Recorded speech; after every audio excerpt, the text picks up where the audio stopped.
দিয়ে পর্যাপ্ত ছোলা ডাল গম আমদানি হলেও খাতুনগঞ্জে রমজানের নিত্যপণ্যের দাম কমছে না। এ নিয়ে আরো জানাতে খাতুনগঞ্জের পাইকারি বাজার থেকে আমাদের সঙ্গে যুক্ত হয়েছেন সহকর্মী হাজিরা শিউলি।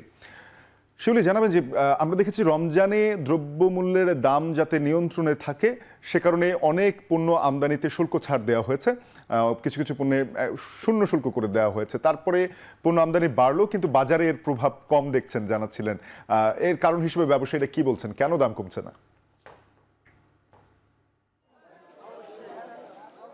ব্যবসায়ীরা যেটা দাবি করছেন, আসলে ডলারের রেটটা কিন্তু এখনো মাঝে মাঝে ওঠানামা করছে এবং কখনো কখনো কিন্তু মাঝখানে কিছুদিন আগে ডলারের দাম বেড়ে গিয়ে 125 থেকে 100 বিনিময় মূল্য, যেটি 127 টাকা পর্যন্ত দাঁড়িয়েছিল।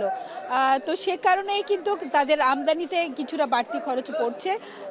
তবে বাজার আমরা যেটা চট্টগ্রাম কাস্টমস হাউসের যে তথ্য আমার কাছে আছে, সেই তথ্য পর্যালোচনায় দেখা যাচ্ছে রমজানের নিত্যপণ্যের মধ্যে কিন্তু খেজুর এবং ডাল, খেজুর এবং চাল কিছুটা কম আমদানি হয়েছে। এবং আপনারা জানেন যে সরকার চালের উপর সব ধরনের আমদানিতে উৎসাহিত করার জন্য সব ধরনের শুল্ক প্রত্যাহার করে নিয়েছে। কিন্তু ডিসেম্বর পর্যন্ত চাল আমদানির যে তথ্য, সেক্ষেত্রে দেখা যাচ্ছে যে গত বছরের জুলাইয়ের থেকে ডিসেম্বর পর্যন্ত 476 মেট্রিক টন চাল আমদানি হলো, এবছর আমদানি হয়েছে 326 মেট্রিক টন।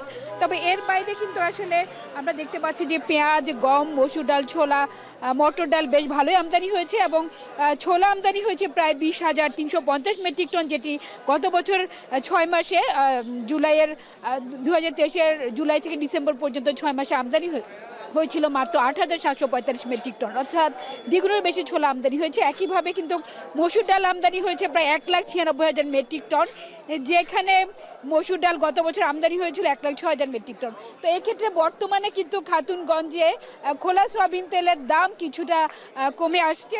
মন প্রতি খোলা সয়াবিন তেল এখন বিক্রি হচ্ছে 6,320 টাকা, যেটি আসলে 6,400 টাকা ছিল। এছাড়া চিনির দাম কিছুটা পড়তির দিকে, তবে মসুর ডালের দাম কিছুটা আবার বাড়ছে এবং কেজিতে 2 থেকে 3 টাকা বেড়েছে। যেখানে 117 টাকা ছিল, সেখানে মসুর ডাল বর্তমানে বিক্রি হচ্ছে 122 টাকা কেজি দরে। এর বাইরে চিনির দাম পড়তির দিকে, তবে বোতলজাত সয়াবিন তেলের এখনও কিছুটা সংকট রয়েছে এবং বেশ কিছুদিন আগেও কিন্তু দাম এক দফা বাড়ানো হয় এবং সামনে কিন্তু বোতলজাত সয়াবিন তেল নিয়ে মিল মালিকদের কাছ থেকে তারা সেভাবে আসলে সরবরাহ পাচ্ছেন না বলে পাইকারি বিক্রেতারা অভিযোগ করেছেন।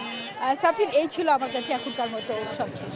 শিউলি, ধন্যবাদ আপনাকে। সহকর্মী হাজিরা শিউলি যুক্ত হয়েছিলেন চট্টগ্রামের খাতুনগঞ্জ থেকে, জানাচ্ছিলেন রমজানের পণ্যগুলো শুল্ক সুবিধা নিয়ে আমদানি বাড়লেও সেগুলোর দাম বাজারে এখনো কমছে না। ডলারের দামের অস্থিতিশীলতার কথা উল্লেখ করছিলেন ব্যবসায়ীরা, তিনি বলছিলেন।